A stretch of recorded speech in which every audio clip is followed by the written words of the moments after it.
आज का जो हमारा सवाल है वो है, एक आदमी ने 6500 रुपये की जो राशि है वो 7.5% वार्षिक ब्याज की दर पर 6 वर्षों के लिए ली है। तो 6 वर्ष बाद उसने कुल कितनी राशि प्राप्त की होगी। उसने कुल कितनी राशि का जो मतलब है यहाँ पर वो है अमाउंट से। वो अमाउंट से है क्योंकि अगर वो हमसे ब्याज पूछता तो वो लिखता सीधे सीधे कि कितनी ब्याज प्राप्त की, लेकिन यहाँ वो पूछ रहा है कुल कितनी राशि। तो इसका मतलब जो अमाउंट हमारा होता है, वो होता है प्रिंसिपल प्लस SI। तो आई होप इतना आपको पता होगा। तो इसी पर हम काम करेंगे और निकालेंगे अमाउंट। तो अमाउंट कैसे निकलेगा, सबसे पहले जो मुझे परसेंट दी गई है, जो राशि है जिस पर जितनी परसेंट से ब्याज ली गई है, जो ब्याज होती है हमारी उस राशि की वो होती है RT%। जिससे कि अगर ये हो जाएगा, ये मुझे दिया है 7.5%।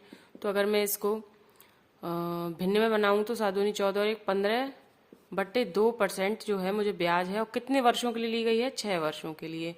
तो 2 तिया 6। तो इसका मतलब जो मुझे टोटल ब्याज प्राप्त हुई है वो 45% प्राप्त हुई है। कितने वर्षों में, 6 वर्षों में।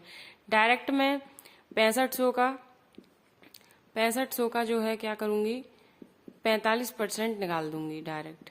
जिससे कि क्या है, मेरी कैलकुलेशन छोटी हो जाएगी और मेरा समय भी बचेगा। तो ये आता है यहाँ पर 65 का मैं इंटू करूंगी अगर, जिसकी 5 हासिल 2 6 पंजे 30 और 2 32, 5 चौक 20 की 0 हासिल 2 6 चौक 24 और 2 26, 5 2 9 2। तो मेरी जो ब्याज निकल कर आई है वो क्या है, 2925 रुपये। और मेरी राशि कितनी थी, 6500 रुपये। जिससे कि अगर मैं इन दोनों को ही प्लस करूंगी, अगर मैं प्लस करूंगी तो 5 2 9 और 5 14, 8 और 1 9। तो इतनी जो है मुझे रुपए की राशि 6 वर्ष बाद प्राप्त होगी। धन्यवाद।